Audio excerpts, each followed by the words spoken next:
If everyone could take their seats, please.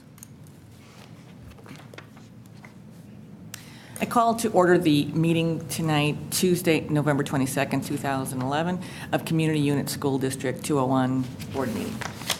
Roll call, please, Mrs. McMahon. Mr. Armstrong? Here. Ms. Caparelli? Here. Mr. Charleston? Here. Mrs. Charlton? Here. Mrs. Hancock? Mr. Price? Here. Mrs. Thomas? Here. We can all stand for the Pledge of Allegiance, please. Pledge allegiance.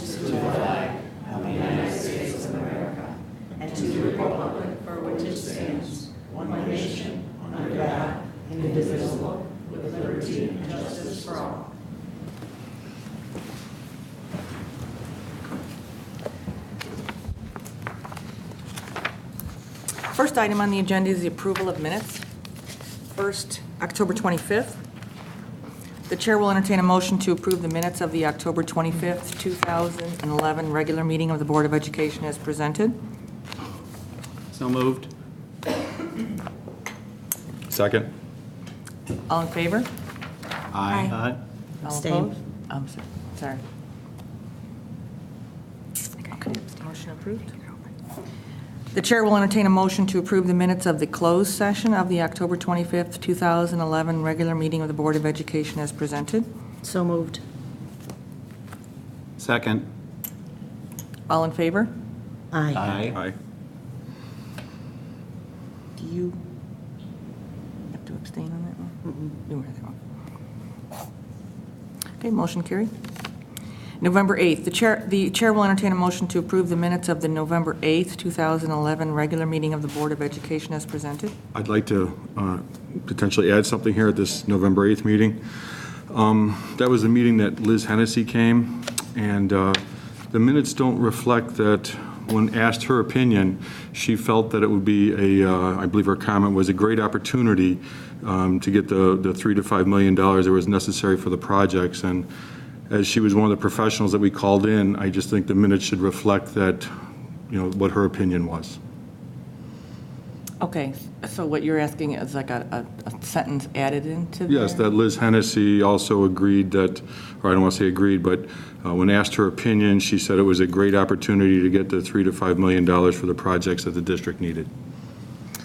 But could you also add that other piece then, about the bigger picture? What, She also added that it'd be a good idea to get a broader picture about our finances. I don't know the exact wording, but if we're going to add that piece, I'd like both pieces there.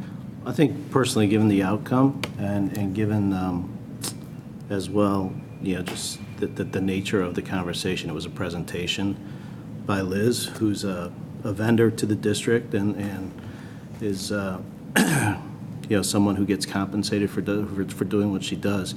And we've talked at length about the notion of do the minutes reflect verbatim conversation, or do they reflect conversations and outcomes?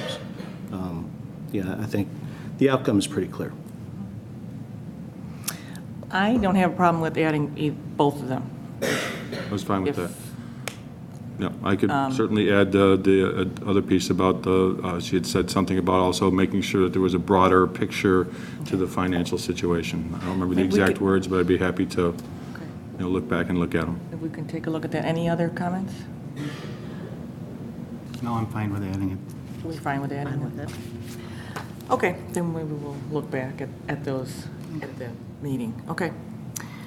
Then the chair will entertain a motion to approve the minutes as amended of the November 8th, 2011 regular meeting of the Board of Education as presented. So moved. Second. Those approve? Aye. Aye. Aye. Aye. Opposed? Okay, motion carried. The chair will entertain a motion to approve the minutes of the closed session of the November 8th, 2011 regular meeting of the Board of Education as presented. So moved. Second. All in favor? Aye. Aye. Aye. Any opposed? No, motion carried. The chair will entertain a motion to approve the minutes of the November 10th, 2011 special meeting of the Board of Education as presented. So moved.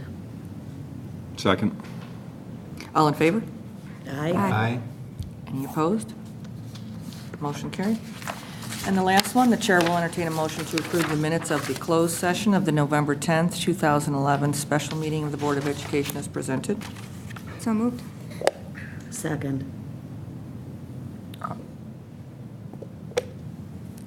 All approved? Aye. Motion carried. All right, the next item on the agenda is public comments. Are there any public comments? No? Then we'll move to the consent agenda. Are there any comments?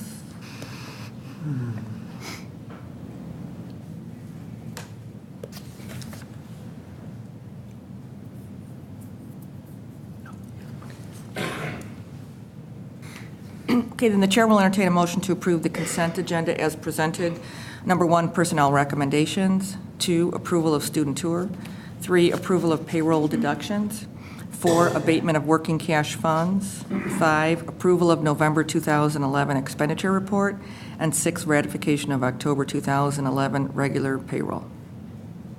So moved. Second. Roll call, please, Mrs. McMahon. Mr. Armstrong? Yes? Ms. Caparelli? Yes. Mr. Charleston? Yes. Mrs. Charlton? Yes. Mr. Price? Yes. Mrs. Thomas? Yes. Okay. And the first item that we have under information is a presentation by the Westmont Junior High School science students.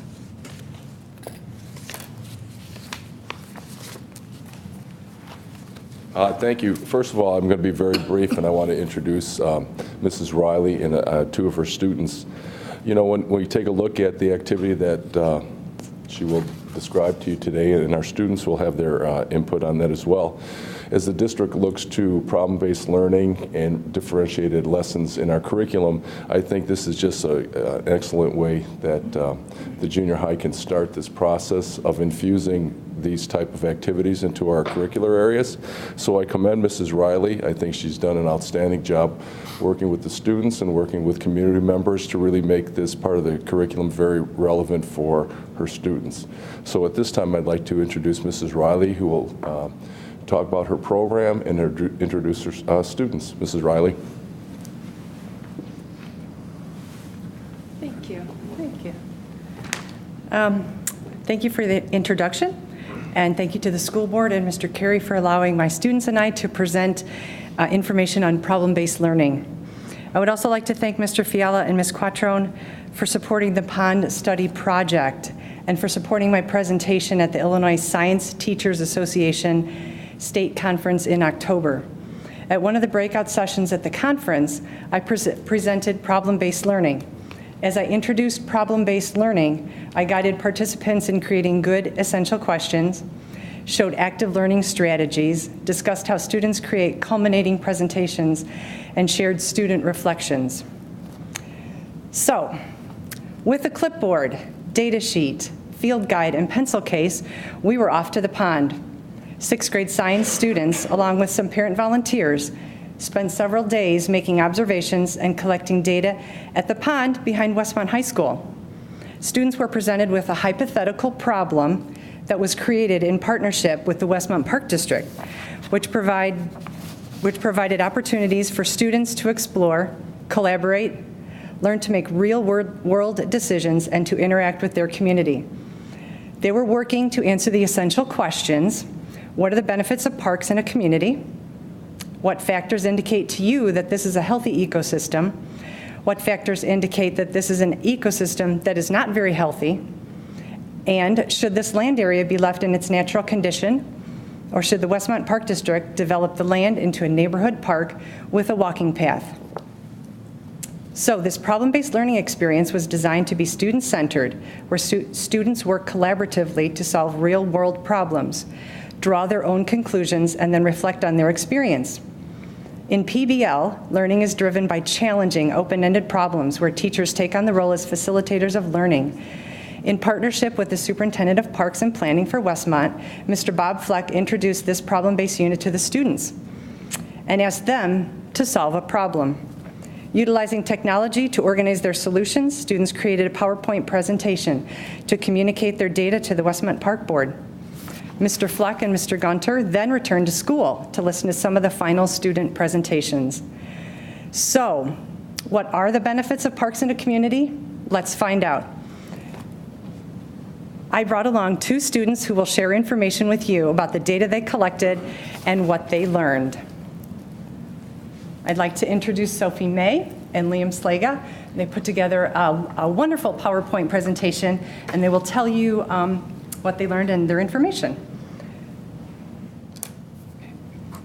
Thank you. Some of the biotic features that we learned in the pond. Some biotic features, like if you may not know, biotic features are, biotic means living things, and the reason why these are important is that because it helps us understand if, like, that living things can live and thrive in this ecosystem. There are a lot of biotic factors living by the pond, like birds and fungi.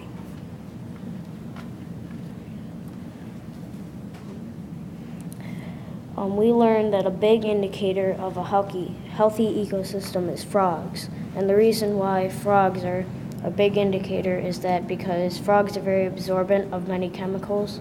And so if they absorb the bad chemicals, they'd have defects in their like body structure or how they move or how they move or how they like get around and process things. We learned that humans can destroy a healthy ecosystem.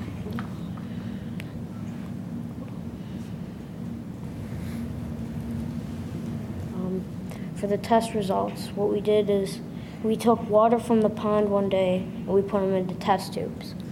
Then we would take a dissolved oxygen tablet and put them into the water to test the level of how much oxygen is in the water.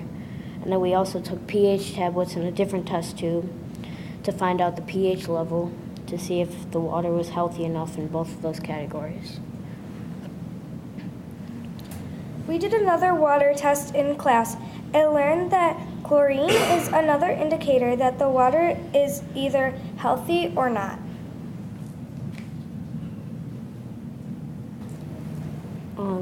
For benefits of a park in a community, parks have many benefits, and we are also lucky to have a great park district with many parks.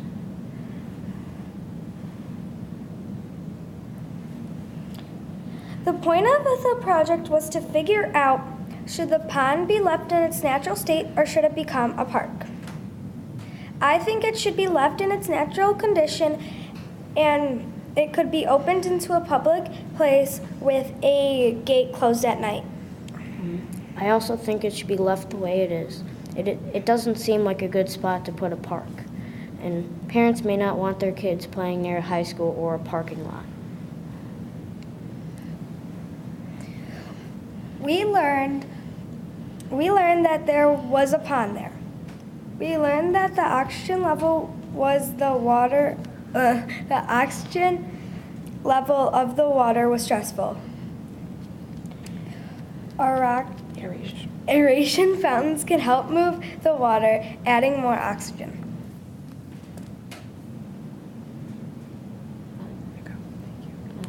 Thank you. After working in the field, we'd like you to put our suggestions into serious consideration. Some suggestions include that put in aeration fountains, or volunteers can clean up the area, or providing garbage cans to the pond. Thank you. Yeah, thank This you. is Thank the- you.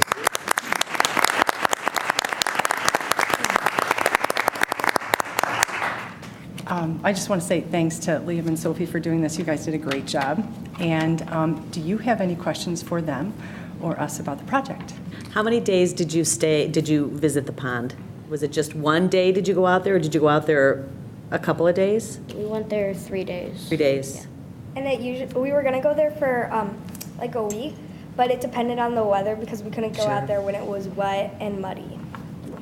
Well, I have a question. First of all, both of you, thank you very much for coming here. This has to be a little nervous for the two of you, but I think you did a fabulous job.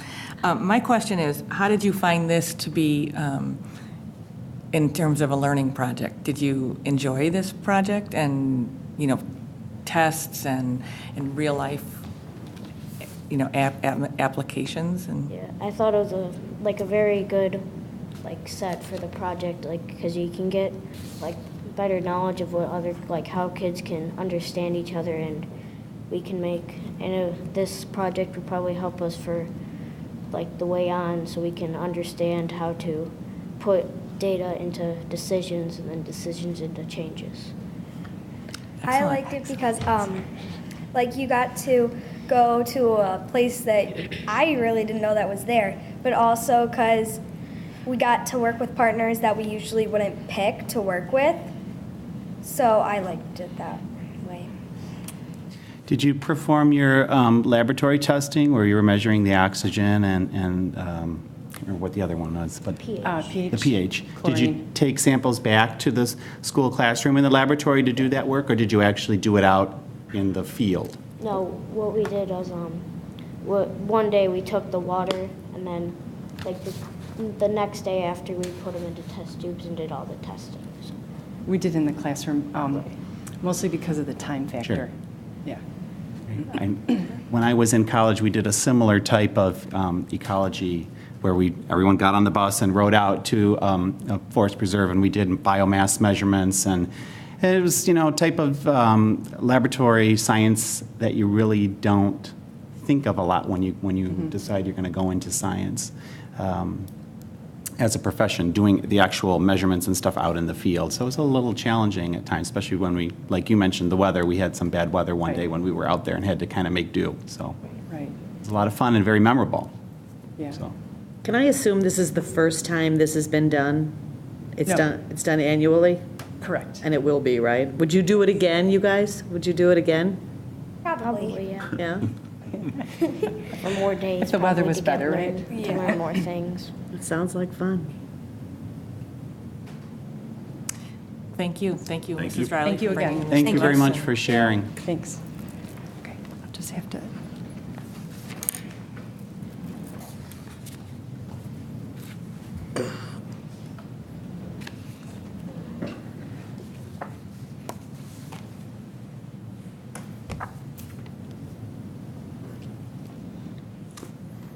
Oh, uh-oh. Did I take the wrong?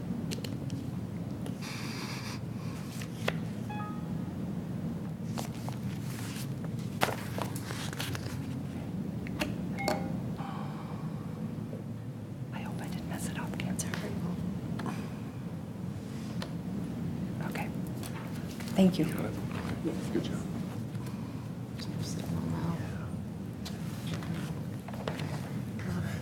Yeah, are you ready? Okay. Okay, the next item on the agenda is the presentation of monthly financial statements. Okay, the financial reports are presented for your review. Couple of things to highlight in terms of the investments. Again, short-term rates continue to fall, and it's becoming more and more difficult to find any type of return at all for our short-term cash. The lunch report is presented, and this year our revenue over or under expenditures compared to the prior year is pretty much comparable. Last year I know we had seen where we were losing considerably more money than we had in the past, but one of the things, our participation continues to fall. And we're not sure if that is a result of the economic times, more kids are bringing lunches to school or whatever. So definitely at the junior high, we're probably going to do a short survey with students to see why participation has fallen off slightly there. So we'll do that sometime in December. In terms of the budget report, again, same scenario. The state owes the district over $300,000 for the current year categorical payments. During the month of October, we did receive a tax distribution in the amount of $425,000. And so far to date, we've collected $9.6 million in tax revenue, which is about 96.4% overall. Last year at this point in time, we had collected 95.5% of the tax revenue. In the education and tort funds, the state has vouchered $212,000 of fiscal year 12 payments that have not been processed or released yet.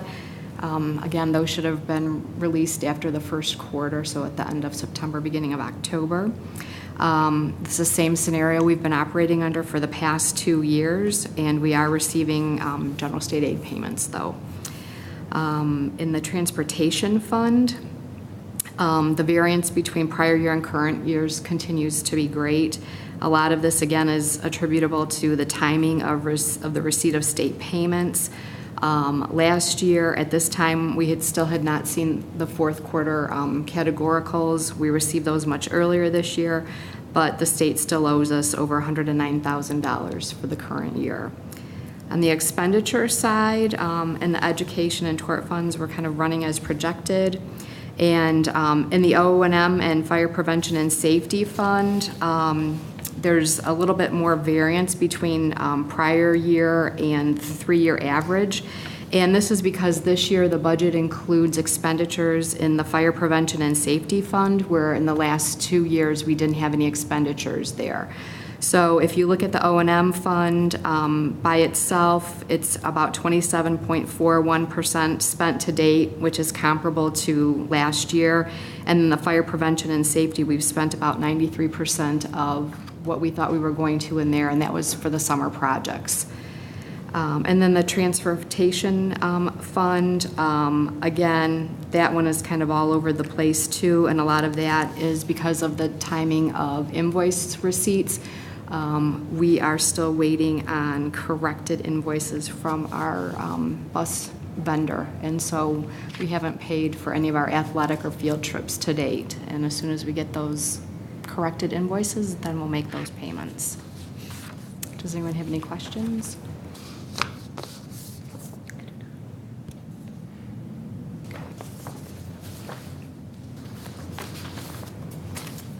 Okay, thank you. The next item is the presentation of fiscal year 2011 audit.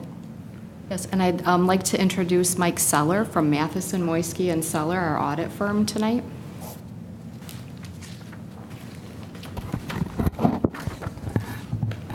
Oops. Thank you. I'll just go briefly through the audit report, highlight a few things, and then open it up to any questions. I don't know why the kids didn't stick around for this. They knew this was coming, but anyway, just again to highlight a few things. At the beginning of the audit report, after the table of contents, there's a transmittal letter that's prepared by the business office and Kim that kind of highlights where the district stands, gives some demographic information, talks about things affecting the future, et cetera, which is a good kind of summary to read as an introduction to the audited financial statements. Beginning on page 1, after the transmittal in the financial section, or is the audit opinion. It's a 2-page report. Basically, it just says that it's a clean opinion, meaning the audit report or the audit is done in accordance with governmental accounting standards and government auditing standards, and it's an unqualified opinion. Page 5, again, regular number 5 is the management discussion and analysis, which is another kind of snapshot, highlights more just financial things, similar to the transmittal letter, but focusing more on the financial side of things, which is done by the business office. And again, it's a good little snapshot of reviewing the past year activity in the district for the year, and then talking about things affecting the future of the district. Beginning on page 17 is the real financial portion of the audit report. Page 17 and 18 are known as the government-wide financial statements. If you recall, Governmental Accounting Standards number 34 was put into place some years ago, which basically created these government-wide statements, and it's really meaning reporting the district as a whole versus fund by fund, which is kind of the traditional, it had been the traditional way of reporting and how things are reported to the Illinois State Board of Education. But the government-wide statements, the difference between those and the fund financials are basically just, in the government-wide, we take into account the fixed assets and any long-term debt as they go on the balance sheet or the statement of net assets, to kind of show where the district's at in regards to those. Then the fund financials, beginning on page 20, again, that's a balance sheet without the financial or the fixed assets and the long-term debt. This again is the traditional way of how districts have reported, and it's also the way that things get reported on the annual financial report that's filed with the State Board of Education. If you look on page 20, again, this is the balance sheet as of June 30th, 2011, done on the accrual basis, and you'll see that the total fund equity for all the different funds, if you look toward the bottom in the right-hand column, total fund equity was about $16.5 million for the year. Just to highlight a few more things on here, there was a change in the Governmental Accounting Standards Board that took effect during this year, GASB 54, which basically reclassified how fund balances are presented and reported in the financial statements. If you look down again under the fund equity section on page 20, there's different categories of the fund balance: non-spendable funds, restricted, committed, and unassigned. There's also an assigned category which doesn't apply to anything in the district, so it doesn't show here. And in the footnotes, there's an explanation and an introduction to what the different categories are. But just to highlight them, the general fund, and this is another change for GASB 54, the general fund now includes the working cash fund, and it also includes the tort immunity fund. In the past, if you looked at old financial statements, the general fund was strictly the educational fund and the operations and maintenance fund. The working cash fund was shown either separately by itself, depending on its size, or under the other governmental funds as a special revenue fund, and the tort immunity fund the same way. The GASB 54 requires that the working cash fund be shown as part of the general fund. So if you looked purely at the general fund on this year's audit report and last year's audit report, it's not really an apples to apples because of the inclusion of the working cash fund in the general fund there. The other governmental funds are either special revenue funds like transportation, IMRF, or debt service fund, which is basically the bond and interest fund where we collect taxes to pay off debt, or the capital projects funds, the fire safety, the site and construction fund. Those are the other governmental funds there. And you'll see the restricted number under other governmental funds of $2.1 million roughly. By nature, special revenue funds are considered restricted for this reporting purposes because transportation funds can only be used to pay transportation costs. IMRF can only be used to pay the retirement costs for IMRF, et cetera, et cetera. So that's why those are shown as restricted there. If you turn to page 22, this is a summary of the revenues and expenditures for the district for the entire year, again into the broad, in the broad fund categories.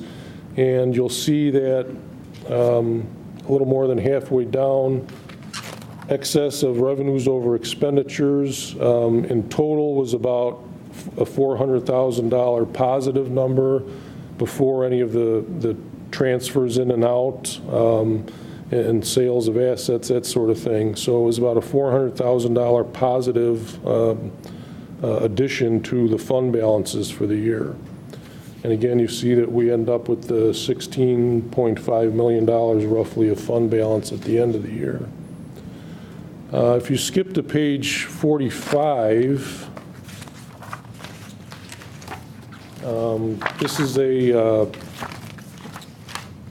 revenues and expenditures again for the year for the general fund. And again, this is the education, O&M, and the working cash, and the tort fund for that matter. And it's comparing it to the budget numbers that we had for the year, and just showing variances in the different categories. And you could see that we were projecting a deficiency of about $600,000 for the year, and we ended up with positive 1.1, which again, things were better than we expected. When the budget was created, I think we weren't sure about what the teacher's contract would be for the coming year. So there was certain things that added to that, or that played into that. And if you look back, beginning on page, I guess it's page 50, that begins the detail of all the different funds, kind of line by line, showing the different revenues and expenditures, every line item, comparing budget to actual, and then also showing comparing this year's actual number to the prior year's actual number. Going further back, again, there's just more detail that lead into the front statements. Each fund has revenue and expense detailed, and then there's statistical pages beginning on page 78, I guess, which are part of the comprehensive annual financial report that we submit, the district submits to ASBO for the Certificate of Excellence, which they received historically and will be submitting again this year. And those, again, are just some demographics and operating statistics of the district that are required for for that kind of report.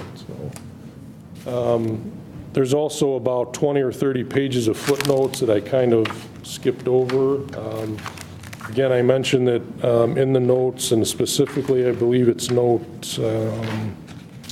9, starting on page 40, it talks about those different fund balance categories that I was referring to as far as the whole GASB 54 change for this year. So it gives you a little better idea and breaks out what those items are, what those different categories are. But the rest of the footnotes are pretty standard and similar to what you've seen in past years. I'm not going to go over those in great detail, but the notes are there for your review also. I don't know if anyone has any specific questions on anything. I'd be happy to answer them.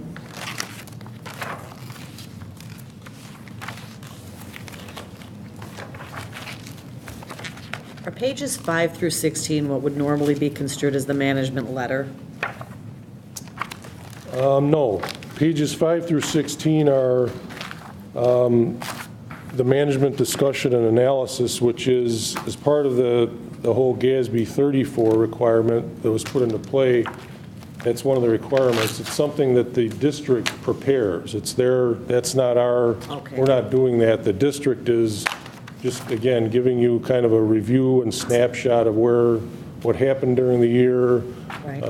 What things are coming down the pipe, what's happening in the future. But there is a separate management letter that we've also issued, and in addition to auditing all the numbers, we also audit for compliance and internal controls and that sort of thing, and any issues that we see that needs to be brought to the board's attention would be in that management letter. And the only items that were in that letter for this year, and I'm speaking off of memory, there was one, a disclosure of the use of estimates, and that's a standard disclosure in all the management letters of the district where certain things, mainly like fixed assets, when we're doing these government-wide financial statements, we have to depreciate them, which, operationally doesn't really make any difference. It's, from your standpoint, you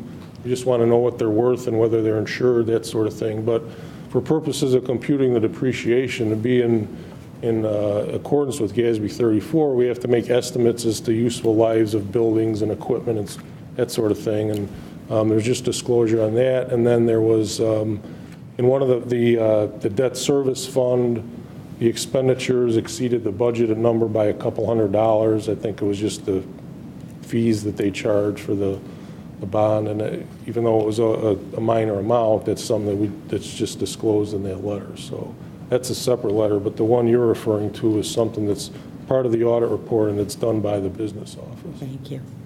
And Mary Kay, the other letters from the auditors are in the board packet. It's very impressive. So,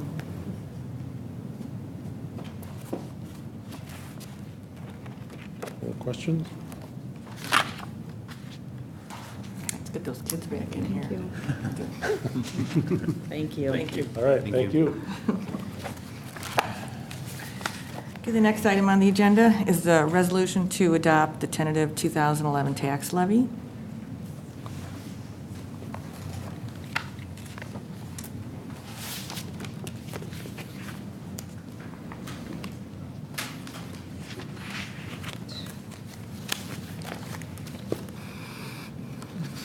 okay, tonight we have the tentative levy for you to review.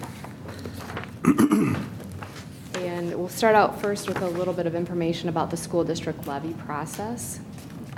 First, we do a projection of our revenue and expenditures. And then we do an estimate of our EAV and new value. And we have meetings with the York and Downers Grove Township assessors and get their early estimates of where they think EAVs are going to head. And fortunately for us in Downers Grove and York Townships, actually DuPage County, we get the new value, an estimate of that too, before we have to do the levy. Then we review budget implications by fund and present the preliminary levy to the board, which we're doing tonight. We publish a truth in taxation notice if necessary, and just as a general rule of thumb, we do that in this district, just in case preliminary estimates would be off. We don't want to find ourselves not being able to levy for all the revenue we're entitled to. And then we'll hold the public hearing after next month, and then we file the certificate of levy by the last Tuesday in December. So levy recommendations by fund for 2011 are presented. In the Ed Fund, just a little bit over 17 million. Total of the non-capped, or on the capped funds is $21.2 million. And then the debt service is not subject to the tax cap, and that levy is $1.146 million. So we're looking at a projected total levy of $22.3 million.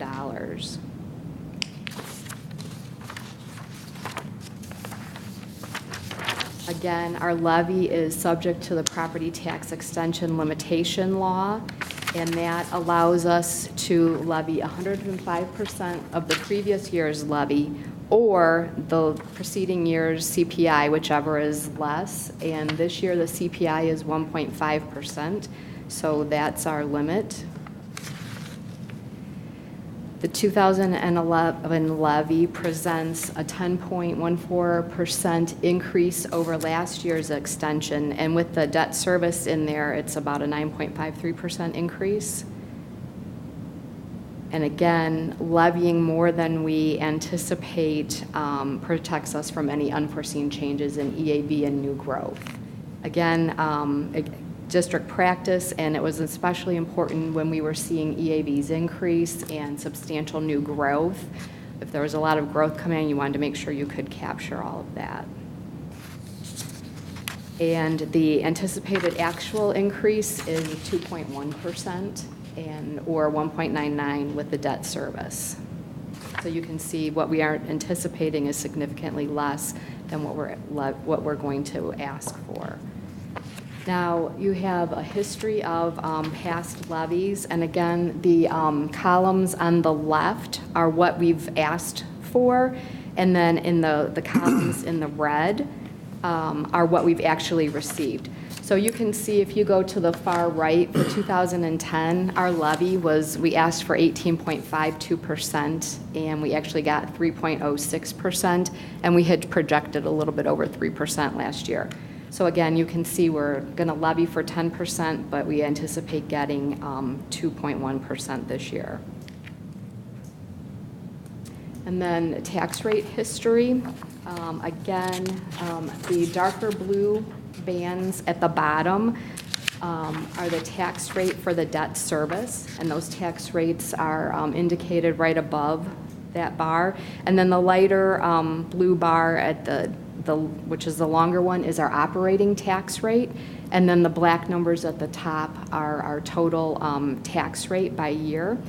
So again, you can see really starting with levy year 2002, you see that the tax rate was 4.13%, and as we go all the way to 2008, the tax rate gradually decreases, and that is the impact of the tax cap. Now in 2009, 10, and 11, you see that tax rate starting to go up, and that is a function of our decreasing EAVs, our negative EAV growth. So it's an anomaly. It's one of those things that you normally, tax cap keeps your tax rate going down, but because of declining EAVs, our tax rate is going up. Kim, in preparation for the hearing, it would be, I think, especially useful to understand both historical comparative tax rates to other units in DuPage, which are PTEL. I've got that for you. So, like, just so that people, so we can say. It's on the next slide. Oh, there you go then. Thank you. So we'll skip to that. And you can see that for the 2011, well, actually, it's the 2010 tax rate. Sorry, I mislabeled my slide, but we don't know the 2011 tax rate yet. You can see that compared to unit school districts in DuPage County, District 201's total tax rate is 3.7139, and again, it's broken down by the operating tax rate and the bond and interest or the debt service tax rate. And you can see that out of the unit districts in DuPage County, District 201 has the lowest tax rate, just slightly lower than Elmhurst. And then I also did a comparison of the high school and elementary districts. And so, for instance, we have Hinsdale 86 and Butler 53. You have to combine the two. And those tax rates are there for your comparison as well. We are higher than all but one, comparable to Hinsdale 86 and Darien. And again, one of the things with some of those communities, though, their EAVs are significantly larger than ours, which makes a big impact. So, anyway. All right, and so now, because we're levying more than 105%, we have to comply with the rules of truth in taxation. So we will be submitting a proposed tax increase in the Liberty Suburban Chicago newspaper. We'll hold the public hearing for the levy, and that will be at the Village Hall on Tuesday, December 20th at 7 p.m. Do you have any questions? Thank you for this. This is helpful, particularly bringing in these comparable rates. So, Kim, is CPI then set? Or yes, is it's that- 1.5%. Okay. And then sometime in maybe January, February, we'll know the CPI for next year Oh, okay. for that levy. And again, CPI has been fluctuating all over the place. You know, we went from, I think, a 4.1 to a 0.1 to a 2.7 to a 1.5. You know, typical 10-year average is 2.5, but those fluctuations are also making some budgeting issues, you know, difficult as well, because the revenue just keeps going all over the place. And again, the declining EAVs is what's driving the tax rate up. We're not, you know, it's strictly a function of the EAV. Any other questions? Thank you.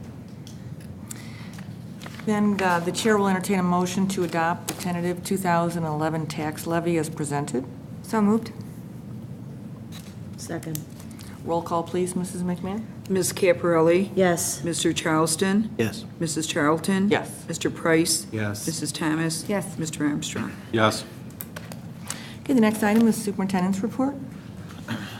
With regards to facility planning, Steve Cashman is continuing to do his work on the short-term projects that have been identified. And Monday, he is meeting with Linda Cloward, our Director of Special Services, and Kim Anderson, our Business Manager, along with the early childhood teachers, to talk about plans for an early childhood program and start those discussions. If the board would like, I can ask Steve, possibly on our December 20th board meeting, to come in and give an update to the board on progress to date, if the board would like that. With regards to strategic planning, we had a breakout group, representatives from each of the subgroups, to take a look at the work that the subcommittees have done in the 4 areas that we're focusing on. And they took the information and put it into a template so that each of those areas will look very similar.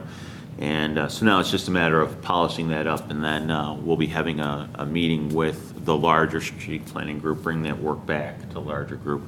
And that'll be our final step. Once they sign off on it, then we'll bring it to the board for approval. So we are very quickly reaching closure on that area. The Climate Committee, I think we had a pretty productive meeting, our most recent meeting.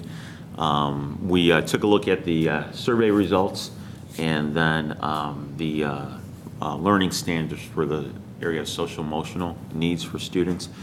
And at our next meeting now, we're going to start a process where we identify resources that are aligned with those state standards for social emotional learning, and starting to put together grade level, almost toolkits that teachers will have at their disposal, so that we start to address the social emotional needs for our students K through 12 within our district. And you know, one of the things that we discussed as a committee is the fact that students just don't arrive at, you know, the junior high or the high school and have behavioral problems where there's issues, but rather they start earlier, and if we can address those at an earlier age, then they don't grow, so that they become more prominent at the upper levels. And so we think this is a nice direction for the community to take, and then it'll be a benefit to our classrooms.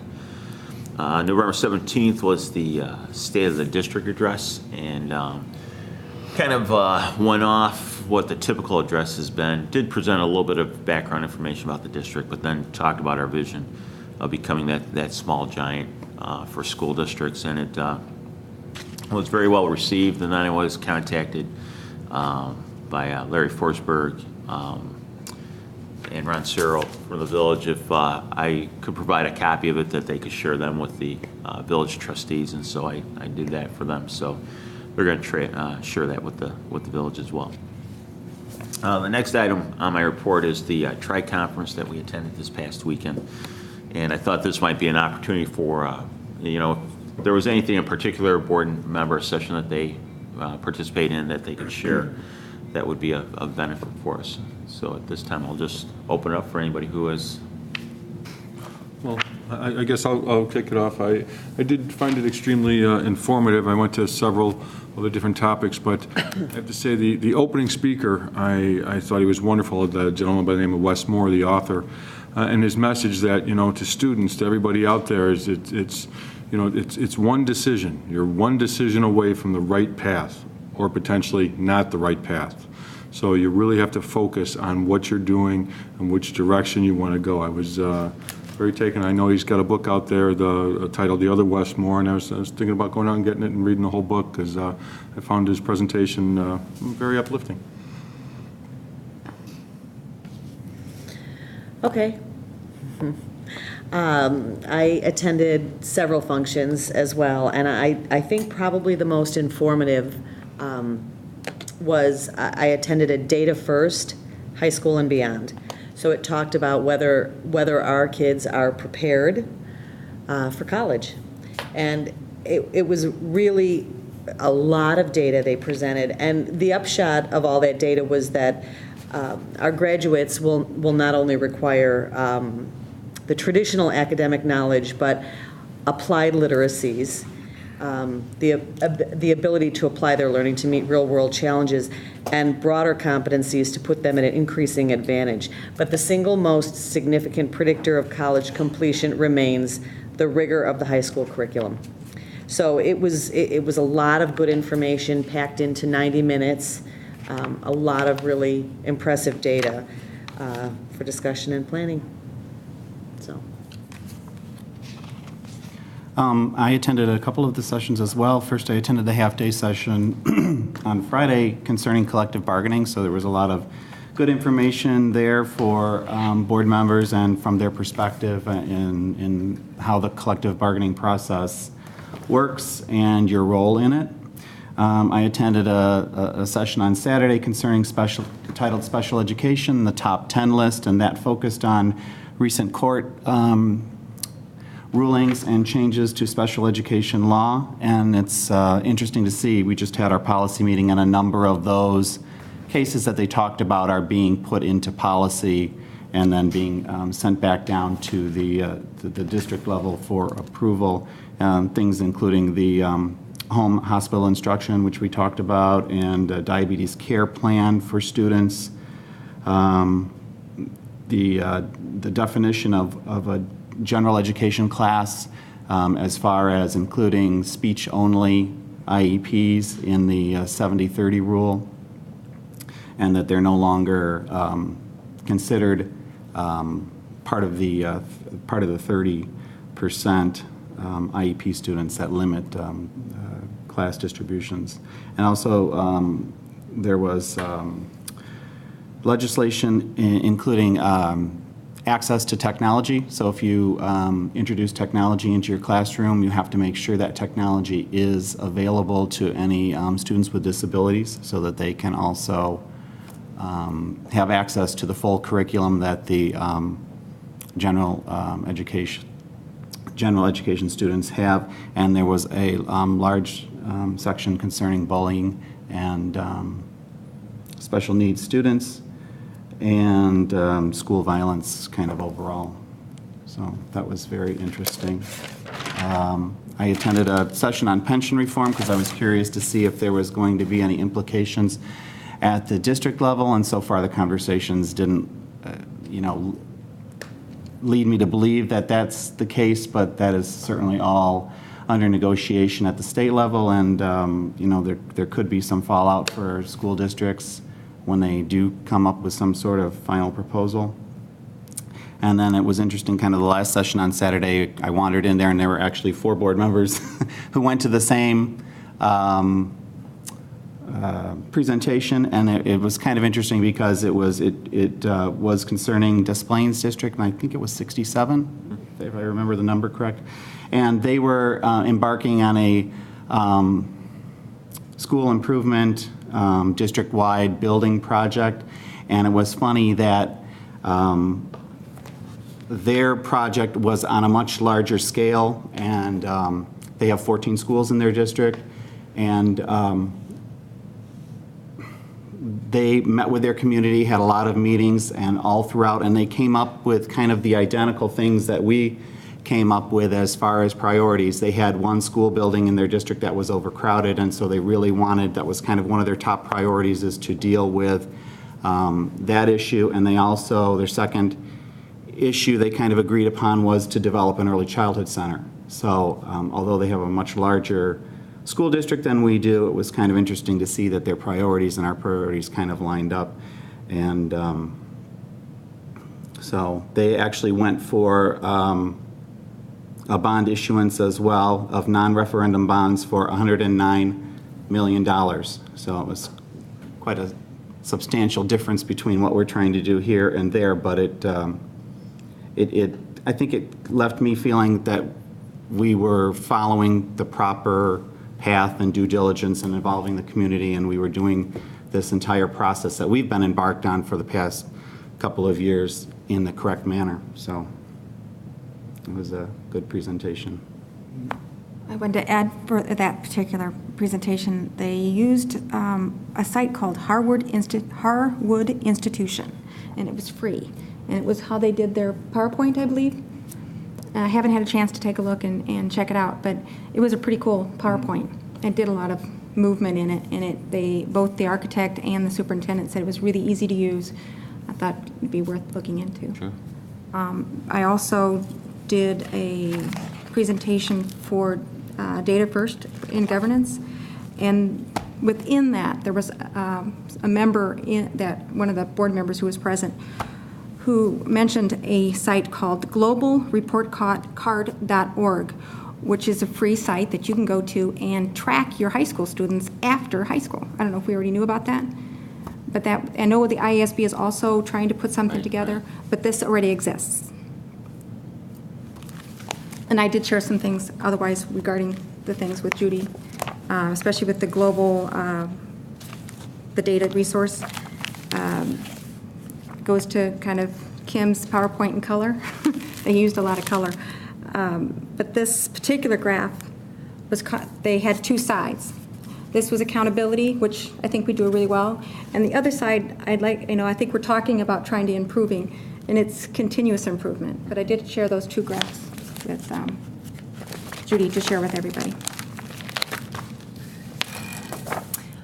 I had a couple things that, first of all, it was interesting, all of us got some information about, at the ISB, about how they're going to start mandatory board member training, and they talked about how some districts do not do this, and I was very proud to see that all 7 of our board members were at this conference, as well as our administrators. So that puts us definitely ahead of the game.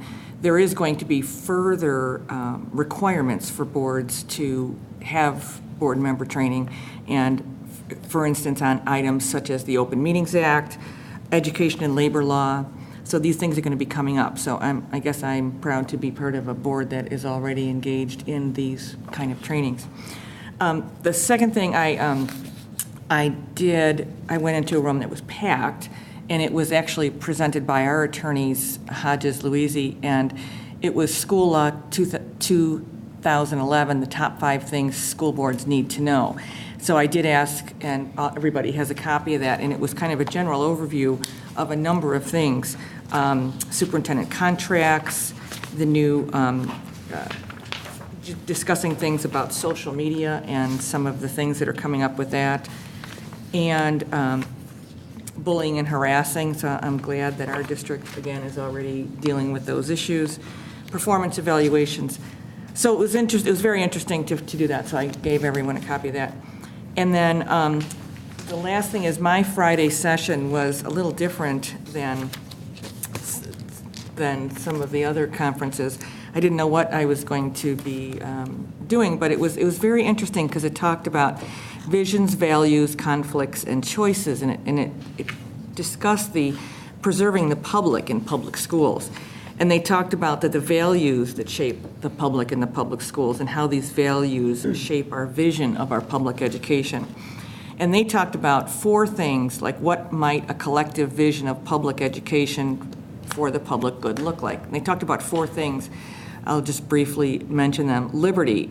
It talks about perpetuating a nation of free individuals capable of exercising rights, liberties, and choice responsibility. Prosperity, preparing each individual to be economically self-sufficient and to contribute to the general welfare.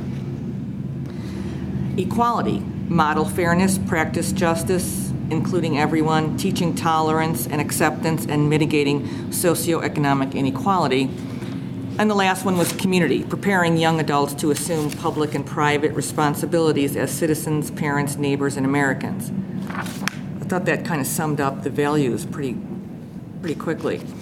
Then it talked a lot about leadership lessons for public leaders. The room was full of board members, and it talked about why boards matter. And their discussion was about crafting integrative solutions, like how might we achieve the good we seek without harming the good we already have. It talked a lot about that, about looking forward but not harming what we already have. And then they summed it up by talking about the role of the board in terms of these values that we have in our public. They talked about individuals or groups attaching priorities to different values of the public good in a given situation, and then the board must decide which value has priority and how to balance each of the values represented. Very collaborative discussions. And then the last thing we talked about is what this means for us as public school leaders. And it talked about policy leadership is the art of making choices about competing good things on behalf of the public. So the goal would be to find the best possible balance between competing public values, and the process is to use democratic means such as representation, participation, and deliberation. I felt very happy as I was at this meeting to find that our district is doing all of these things. And it talks about that the political accountability for us as board members is to allow all values to be heard. So I found that very interesting. It was a very engaging conversation. So. Thank you. And the last item I have is the library grant. Our school district is receiving about $1,100 in library grant funds. This is non-competitive. It's based on student enrollment. And so Nancy Pataglia and our media specialists will work together and decide how to spend those funds. Okay, great, thank you. Board reports. Are there any board members want to share any updates or? Well, I just want to mention something that was going on at Manning School today. They had, it was a wonderful presentation on anti-bullying from Staley, the Bears mascot, and the kids all left the room very happy, very charged. They were ready to go. It was a great message once again of, don't be a bully, recognize if you see bullying going on, do something about it, talk to a teacher, talk to a friend, don't let it happen. To kind of defined the three different types of bullying, but I have to say it was a wonderful presentation. It was just great to see all the kids in there, being a part of it, understanding it, and I believe it was all put together by Mrs. Kretzel, so thank you, Mrs. Kretzel.